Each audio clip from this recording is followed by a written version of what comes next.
vidéo, je vais t'expliquer comment je fais mes créas parce qu'en fait, c'est quelque chose qui m'était beaucoup demandé. Kevin, comment tu fais tes créas? Comment tu arrives à faire des créas qui te fait générer autant d'argent? Parce que ces derniers jours, j'ai partagé quelques chiffres de un de mes nombreux shops qui a pu réaliser tant de chiffres d'affaires que je vais te partager, voilà, quelque part ici. Et du coup, j'ai reçu des DM du genre, voilà, comment tu fais tes créas, etc., etc. J'ai reçu aussi d'autres questions, mais je vais t'expliquer dans cette vidéo surtout. Et tu vas voir qu'en fait, c'est simplement des fondamentaux qui sont logiques, qui me permettent de faire autant de chiffres. Parce que comme tu le sais, ce qui est le plus important dans le dropshipping, c'est ton marketing, ton produit. Et forcément, quand j'entends marketing, c'est aussi énormément tes créas. Parce que forcément, tes créas, en fait, c'est ton premier contact entre tes prospects et ta marque. Que ce sont tes créas qui vont mettre en lumière ton produit et qui vont, voilà, expliquer en fait à l'audience ce qu'est ton produit. Donc, si tes créas ne convertissent pas, si tes créas n'intéressent personne, bah forcément, ton produit ne va intéresser personne. Donc tes créas jouent un rôle majeur dans la conversion de ton shop, tout simplement. Donc on va voir en fait que j'ai pu développer des principes fondamentaux qui sont totalement logiques. Tu vas voir que voilà, c'est des trucs qui sont logiques mais que plein de personnes ne pensent pas à faire. Et d'ailleurs en fait, bah, c'est aussi pour ça que je regarde pas vraiment de vidéos en francophonie. Justement, j'ai recherché un peu pour voir s'il y avait des personnes qui en parlaient. En France, il y a personne qui parle de ça en fait, tu vois. Donc je vais te partager ça tout de suite. Donc déjà, ce qu'il faut savoir, c'est que quand tu es en période de testing, ça va pas être la même stratégie que quand tu vas déjà avoir un produit qui tourne, que tu veux développer, etc. Ok. Ce que je t'invite à faire en période de testing, c'est déjà d'avoir plusieurs créatives. Ok. Il faut que tu aies un minimum de 4 créatives, grand minimum, parce qu'en fait, il y en a plein qui s'amusent à juste reprendre tout simplement une créa qu'ils ont vue d'un concurrent, ils la reprennent et puis ils lancent sur Facebook. Ils n'ont pas de résultat, ils changent de produit. Au final, tu te retrouves à tester 15 produits, 20 produits avant de trouver un produit winner. Donc au final, tu as dépensé 5 000 € pour trouver un produit winner qui te fait générer 4 000 € de bénéfices parce que tu n'auras pas assez exploité en fait le potentiel de ce produit parce que déjà, bah, premièrement, tu n'auras pas assez de créative et aussi d'autres aspects. Donc au final, tu te retrouves à dépenser 5 000 pour avoir en fait 4 000 de bénéfices sur un produit winner et ensuite tu recommences, c'est le serpent qui se mord la queue. C'est un problème que beaucoup de personnes ont en dropshipping, c'est pour ça qu'il y en a plein qui font pas d'argent. Mais tout simplement, ce qui est crucial de faire, c'est d'avoir un minimum de 4 créatives. Donc ça déjà, ça va te permettre de réduire en fait tes testings, d'exploiter plusieurs angles marketing, ça je vais y revenir juste après. Aussi d'avoir des produits qui durent plus longtemps. Mais ça, je vais revenir vraiment dans une autre vidéo, parce que ça en fait, ça va être une stratégie de quand tu as déjà en fait un produit qui tourne. Pour l'instant en fait, on est en testing, on est dans la stratégie de testing. Donc tout ce que tu vas faire, tu vas créer un minimum de 4 créatives. Donc quand même, il faut plusieurs créatives pour le testing. 4 créatives et surtout, tu vas exploiter plusieurs angles marketing. Ok? Parce que juste là, enfin, je pense que ça, tu as déjà entendu des gens qui te disent qu'il faut voilà un minimum de 4 créatives, etc. Ça, jusque-là, je t'apprends rien, même s'il y en a plein qui le font pas. Mais par contre, ce que vous faites pas, c'est que vous allez souvent faire 4 créatives du même angle marketing, en fait. Donc simplement, ça veut dire que votre prospect, votre audience, en fait, vous allez cibler le même avatar client sur les 4 créatives et vous allez en fait cibler la même audience sur les 4 créatives. Et ça va faire en sorte que bah ça sert quasiment à rien en fait. Après, c'est bien de changer le hook, etc. Ça, je vais revenir juste après. Mais c'est super important de exploiter plusieurs angles marketing pour justement s'adresser à plusieurs avatars clients. Et justement, en fait, ça va te permettre d'identifier ta cible plus rapidement. Ça va te permettre d'identifier l'angle marketing qui fonctionne le mieux. Et à partir de là, tu vas créer des variantes, etc. Ça, je vais revenir après. Donc, moi, ce que je fais et ce que je vais faire dans ces 4 créatives, je vais simplement créer des variantes. Donc, je vais créer au moins une variante, c'est un grand minimum de ces 4 créatives. Donc, ça va me faire 8 créatives en tout. Okay. Ce que je vais faire, c'est que je vais changer par exemple le hook. Ok, je vais changer le script, etc., etc.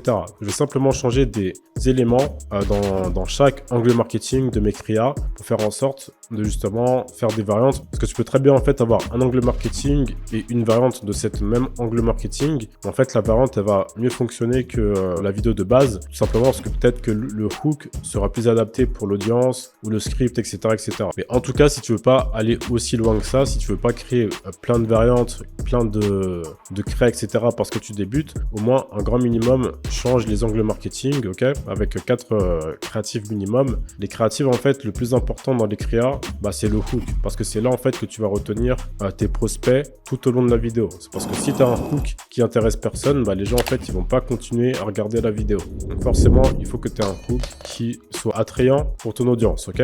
Dans toutes tes créas, dans tous tes angles marketing, forcément, normalement, tu auras des vidéos différentes, donc tu auras des hooks différents. Fais vraiment en sorte que tous tes hooks soient vraiment distincts les uns des autres, parce que tu peux très bien avoir un angle marketing différent, mais un hook qui se rapproche. Donc fais vraiment en sorte d'avoir des hooks qui sont totalement différents. Donc pour les débutants, le hook, c'est simplement les 2-3 premières secondes de la vidéo, parce que c'est là en fait où c'est là où tu scrolles, tu vois, quand tu scrolles sur ton téléphone, par exemple sur TikTok, ce qui te fait t'arrêter sur un TikTok, c'est les premières secondes de la vidéo, ok? Si tu t'arrêtes pas sur une vidéo, c'est que les 2-3 premières secondes t'ont ennuyé, ça t'a gavé, et tu te dis vas-y, ça m'intéresse pas, je sais pas de quoi il me parle, mais ça m'intéresse pas, next, ok? Par contre, si dans les 2-3 premières secondes de la vidéo, il y a quelque chose qui t'intéresse, par exemple, s'il y a quelqu'un qui s'adresse directement à ton problème précis, par exemple, je sais pas, tu perds tes cheveux et tu es en train de scroller sur TikTok et il y a un mec qui te dit tu es en train de perdre tes cheveux, regarde, j'ai ce produit miracle, là ça va t'intéresser parce que tu es en train de perdre tes cheveux, tu es en train de psychoter, etc. Donc c'est ça le hook en fait, c'est simplement les 2-3 premières secondes de la vidéo qui te fait t'arrêter. Le hook, c'est pas forcément un script qui fait en sorte que ça s'adresse à toi, ça peut être différents types de hook, ok? Ça peut être par exemple ce que j'appelle le hook dopamine, mais ça voilà, ça c'est des choses où je vais rentrer dans les détails peut-être dans d'autres vidéos, mais garde bien en tête qu'il faut absolument que tu aies des hooks qui soient attrayants, qui donnent envie de regarder la vidéo en entier. Donc maintenant la question c'est comment trouver ces angles marketing. Tout simplement ce que tu vas faire, si tu as correctement fait ta recherche de produits, ta veille concurrentielle, ton analyse de marché, etc.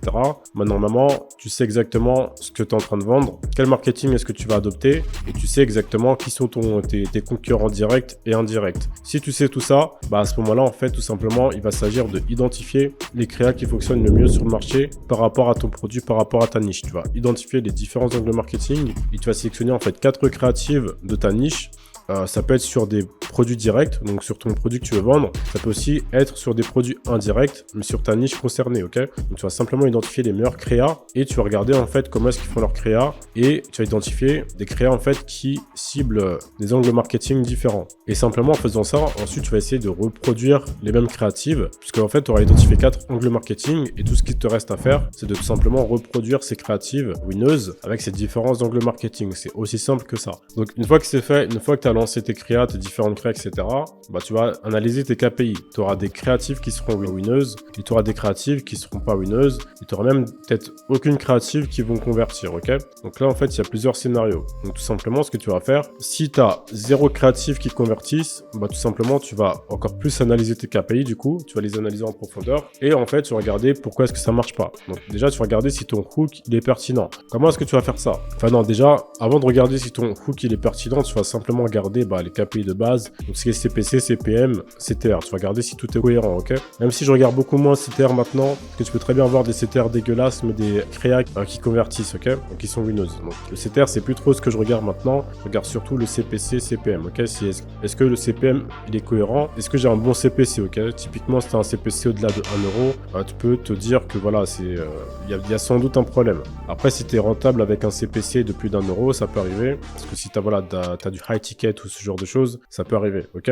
Mais si tu n'as pas du high ticket et tu as des KPI du genre CPC au-dessus d'1 €, etc., et que ça ne correspond pas aux KPI de ta niche, là, en fait, il y a un souci. Donc là, en fait, tu vas regarder encore plus en détail. Tu vas regarder si est-ce que ton hook, il est intéressant. Comment tu vas regarder ça? Simplement, tu vas regarder le taux de rétention en fait de ton audience par rapport à tes ads. C'est quoi? Je vais te montrer ça sur comment tu vas faire. Donc voilà, donc là par exemple, je suis sur un de mes ad accounts. Donc forcément déjà, tu vas aller dans tes publicités, ok? Et là, ce que tu vas faire, tu vas trier, enfin plus simplement, parce que ça, tu peux aller encore plus dans les détails en faisant personnaliser les colonnes, etc. Ok? Pour faire au plus simple, tu vas regarder dans interaction avec la vidéo. En regardant dans interaction avec la vidéo, tu vas regarder justement si tes vidéos elles sont pertinentes, si tes vidéos en fait elles ont un bon taux de rétention ou pas. Donc là, tu peux vérifier si tes vidéos en fait elles ont un bon taux d'engagement ou pas, un bon taux de rétention. Tout simplement, tu vas vérifier ça et tu vas regarder les 2 premières secondes, les 3 premières secondes, 25% de vidéos, etc.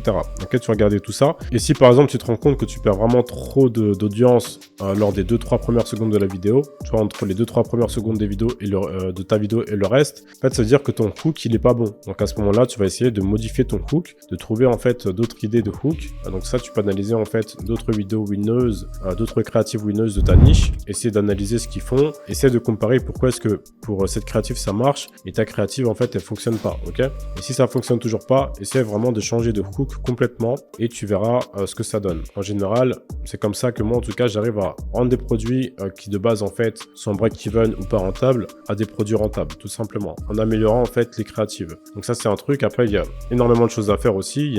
Faut checker ton site. Faut checker aussi, il y a énormément de choses à optimiser pour rendre un produit pas profitable en produit profitable. En tout cas, les créatives, ça joue un rôle à quasiment 70%, ok? Même si là, je vais pas te mentir que je te sors un chiffre de nulle part, ok? Je sais pas si c'est 70%, 80%. En tout cas, je peux t'assurer que les créas, ça joue un rôle majeur dans la conversion et la profitabilité de ton site. Donc ça, c'est dans le cas où tes créas, elles sont pas winneuses. Et si par contre, tu as des, voilà, sur 4 créas, tu as 2 créas qui convertissent, là, ce que tu vas faire simplement, c'est que tu vas créer des variantes de ces créas qui convertissent. Ok, tu vas essayer de comprendre pourquoi elles convertissent, pourquoi est-ce que ces créas convertissent et tes créas qui convertissent pas ne convertissent pas. Ce qui fonctionne, tu vas le répliquer et trouver des variantes, ok, pour essayer vraiment d'avoir un maximum de créas qui convertissent. Plus tu as de créas qui convertissent, et plus ça va créer de la stabilité dans ton business sur Facebook Ads, tout simplement. Et évidemment, ce que tu vas faire, c'est que tu vas scaler ce qui marche et tu vas cut ce qui marche pas. Donc, comme je te disais, si tu vois que ton taux de rétention chute drastiquement après les 5 premières secondes de ta vidéo, c'est que ton hook est à refaire. Et ça, c'est pareil si par exemple, tu vois que ça chute après les 25% de visionnage drastiquement, tu vois, parce que c'est normal que tu aies moins de vues au fur et à mesure de la vidéo. C'est normal parce que voilà, les gens quittent la vidéo, les gens qui sont pas intéressés vont quitter, etc. Mais si tu vois que c'est vraiment qu'il y a une grosse chute énorme et drastique, à partir de là, c'est sans doute qu'en fait, il y a des parties dans la vidéo qui sont pas intéressantes pour tes spectateurs, pour ton audience, pour tes prospects. Il y a des parties qui les intéressent vraiment pas, qui sont peut-être qui sont mal choisies ou quoi. Et là, en fait, il faut vraiment que tu fasses un travail de fond, que tu essaies de comprendre ce qu'il y a dans ta vidéo qui fonctionne pas. Peut-être que tu as dit des choses qui correspondent pas du tout en fait à ta niche, au vocabulaire de ta niche. Donc ça, en fait, je t'invite vraiment à faire des recherches par rapport à ta niche, par rapport aux problèmes que ta niche rencontre, etc. Ou peut-être que simplement, il y a une partie de la vidéo qui est juste pas intéressante, qui est mal filmée, qui est de mauvaise qualité. Donc ça, en fait, il faut que tu regardes par rapport à ça et que tu améliores certaines parties de ta vidéo. Après, parfois, ça peut arriver que tu te dises, mais attends, mais cette vidéo, cette créa, franchement, j'ai fait du bon travail. Je comprends pas pourquoi ça marche pas. J'en suis persuadé que cette vidéo, elle est bonne. Ça, c'est des choses qui peuvent arriver avec Facebook. Tu peux très bien avoir une créa ultra pertinente. Parfois même, tu peux avoir des créas qui, de base, fonctionnaient très bien et d'un coup, elles arrêtent de fonctionner. Ça peut s'expliquer de plusieurs manières. Mais des fois, en fait, il faut simplement refaire la vidéo, refaire les créas. Ce que tu peux aussi faire, c'est parfois lancer les mêmes créas dans une nouvelle campagne. Parfois même, lancer les mêmes créas dans un autre ad account parce qu'en fait, il y aura des ad accounts qui vont s'optimiser mieux que d'autres. Parce qu'en fait, ce qu'il faut comprendre avec Facebook, c'est que Facebook, quand tu testes un produit, Facebook va envoyer, et d'ailleurs, ça c'est encore plus vrai pour les petits budgets, Facebook va en fait envoyer ta vidéo, va imprimer entre guillemets, donc c'est pour ça qu'on dit CPM, taux d'impression, etc. On va imprimer entre guillemets tes créas auprès de séquences d'audience, ok? Donc en fait, il y aura plusieurs petits bouts de séquences d'audience auxquels Facebook va envoyer tes vidéos. Et si par exemple par malchance, parce que voilà, il faut pas oublier que Facebook en fait c'est un algorithme. Si par malchance il envoie tes vidéos au mauvais segment, on va dire d'audience, que ces segments étaient de toute façon pas intéressés par tes produits, bah ce qui se passe c'est que Facebook aura comme information que ta vidéo est mauvaise, même si de base en fait c'est juste les mauvaises séquences on va dire. Bah, en fait Facebook va donner comme information que tes créas sont mauvaises, ok? Faut comprendre que Facebook fait de l'argent grâce aux publicités, ok? Donc si Facebook a l'information que tes publicités sont mauvaises, bah Facebook va faire en sorte d'augmenter le coût de tes publicités. Donc tu vas payer plus cher. Donc ce qui se passe quand ça m'arrive et que je suis persuadé que j'ai des bonnes créatives, bah ce que je vais faire tout simplement, c'est que je vais forcer le budget, je vais mettre beaucoup plus de budget et je vais tester plus d'audience, etc. À partir de là, ça va toucher d'autres séquences, d'autres segments d'audience. Facebook va voir qu'en fait, ce sont des bonnes créatives, que les créatives sont de bonne qualité, etc. Donc à partir de là, en fait, il va rebaisser mes coûts publicitaires et là, en fait, je vais pouvoir toucher des personnes qui sont intéressées à mon produit. Ce que tu peux aussi faire, c'est simplement tester les produits sur un autre compte publicitaire. Comme ça va faire en sorte de, on va dire, réinitialiser ton testing. Donc voilà, donc c'est tout. Donc c'est ma manière de faire mes créatives. C'est exactement comme ça que je fais mes créatives et que j'ai réussi à faire, voilà, ces chiffres que tu peux voir. Voilà, je t'ai vraiment partagé ma logique à moi. J'espère que j'ai été clair par rapport à tous les éléments abordés. Bon, c'est une vidéo plus pour les intermédiaires, niveau intermédiaire, on va dire. J'espère que voilà, que tout a été compréhensible. Et si tu as plus de questions, n'hésite pas à m'envoyer un message sur mon Instagram, Kevin Sauze. On se dit à la prochaine vidéo.